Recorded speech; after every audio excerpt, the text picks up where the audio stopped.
শূন্য, ১, ২ এবং ৩ দ্বারা গঠিত ৪ অঙ্কের বৃহত্তম এবং ক্ষুদ্রতম সংখ্যার বিয়োগফল কত? তাহলে প্রথম কি লিখতে হবে? এই ৪টি সংখ্যার বৃহত্তম সংখ্যা। তাহলে বৃহত্তম প্রথম কি আছে? ৩, ২, ১, ০ এবং ক্ষুদ্রতম সংখ্যা লিখতে হবে। তাহলে প্রথম কি শূন্য আছে? তাহলে প্রথম যদি আমি শূন্য লিখি, শূন্যের কোনো নাম নাই, তাহলে এরপরের সংখ্যাটা কি আছে? ১ আছে। তাহলে ১ লিখবো, তারপরে শূন্য লিখব, তারপরে ২, তারপরে ৩। তাহলে প্রথম লিখছি কি? বৃহত্তম সংখ্যা, পরে লিখছি কি? ক্ষুদ্রতম সংখ্যা। যে কোনো সংখ্যার যদি শূন্য থাকে, শূন্য তো লেখা যাবে না, পরের সংখ্যাটা আমরা লিখব। তো লিখলাম। এখন বিয়োগ করে নিব। শূন্য আছে, শূন্য থেকে শূন্য মানে ১০ আছে।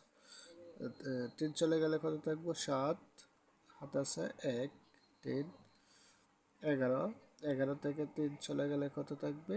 ৮, হাত আছে ১, ২ থেকে ১ চলে গেলে থাকবো ১, ৩ থেকে ১ চলে গেলে থাকবো ২। তাহলে ২১, ৮৭ অপশনের মধ্যে কি আছে?